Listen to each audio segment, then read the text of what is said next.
मौत के विषय में थोड़ी बातें करेंगे। उसके बाद खुदा के दास के हाथ में 3 का 16 से पढ़ दीजिए कोई अगर माइक में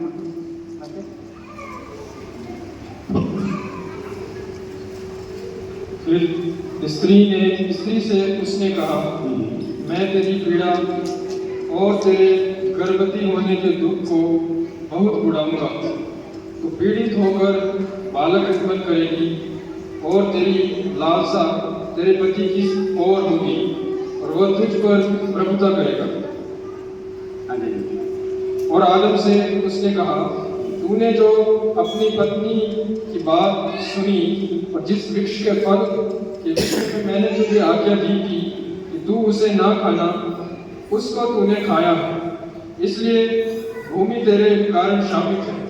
तू उसकी उपज जीवन भर दुख के साथ खाया करेगा और वह तेरे लिए कांटे और ऊन कटारे उगाएगी और तू खेत की उपज खाएगा और अपने माथे के पसीने की रोटी खाया करेगा और अंत में मिट्टी में मिल जाएगा, क्योंकि तू उसी में से निकाला गया है। तो मिट्टी तो है और मिट्टी ही में फिर मिल जाएगा। तो यहाँ पे हम पढ़ रहे हैं कि तू मिट्टी में से लिया गया था और मिट्टी में मिल जाएगा। सो मौत का कारण इंसान के लिए क्यों है मौत? पहली बात तो ये है कि परमेश्वर ने आदम को जब बनाया तो उसको एक दोस्त की तरह बनाया, एक आराधक की तरह नहीं बनाया था। ये बात ध्यान देने वाली है। परमेश्वर ने आदम को अपना आराधना करने वाला या आराधक के रूप में नहीं बनाया, दोस्त के रूप में बनाया।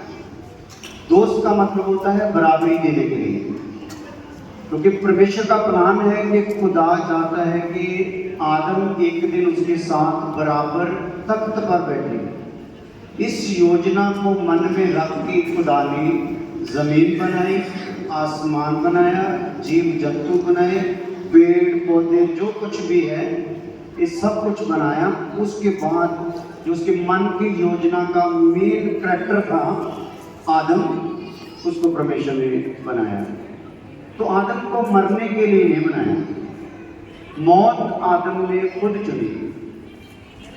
आदम को दोस्त के रूप में बनाया था। क्यों बनाया? क्योंकि जो भी रचना खुदा ने की, जो भी सृष्टि की, सारी की सारी सृष्टि उससे खौफ खाती है, डरती है, घबराती है। यहाँ तक कि आदम के जो सबसे नजदीक के फरिश्ते हैं वो भी 2 परों से मुंह को ढांकते हैं, 2 परों से पांव को ढांकते हैं, 2 परों से उड़ते हुए आजू बाजू वो परमेश्वर की महिमा आराधना करते हैं। यानी कि उनमें भी हौसला नहीं कि अपनी आंखों से खुदा को देख सके। खुदा का मन था कि मैं एक ऐसी शख्सियत बनाऊं जिससे मैं अपने मन की बातें कर सकूं।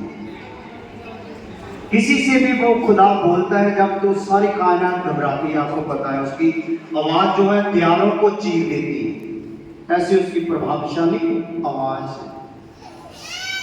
और खुदा ने जब ये प्लान बनाया तो खुदा ने देखा कि कोई मुझसे बात कर नहीं सकता, कोई मेरी बात का जवाब नहीं दे सकता, तो मुझे ऐसा चाहिए जो मेरे से बातें कर सके। तो उसके लिए परमेश्वर ने आदम को बनाया। क्योंकि अगर मैं भाई से बात करूंगा तो ये मुझसे घबराए हुए हैं, इनके पसीने आ रहे हैं, थर थर कांप रहे हैं, तो ये मुझसे खुल के बात नहीं कर सके। तो सारी कायनात ऐसी थी। तो परमेश्वर चाहता था ऐसा हो जो मेरे जैसा हो, जिससे मैं बातें करूं, वो मुझसे बातें करे और मैं अपना प्लान उसके ऊपर प्रकट करूं, अपनी योजना को उसके ऊपर प्रकट करूं। तो आप लोगों को जो बाइबल पढ़ते हैं सबको पता है कि आदम को मिट्टी से बनाया। जब आदम को मिट्टी से एक बुत बना दिया तो उसके नथनों में जब जीवन का श्वास डाला तो आदम जीवित प्राणी बन गया, जिंदा हो गया। जैसे मैं अभी आपसे बातें कर रहा हूँ ऐसा हो गया। वो चल फिर सकता था, मिट्टी की जुबान बोल सकती थी, मिट्टी के कान सुन सकते थे।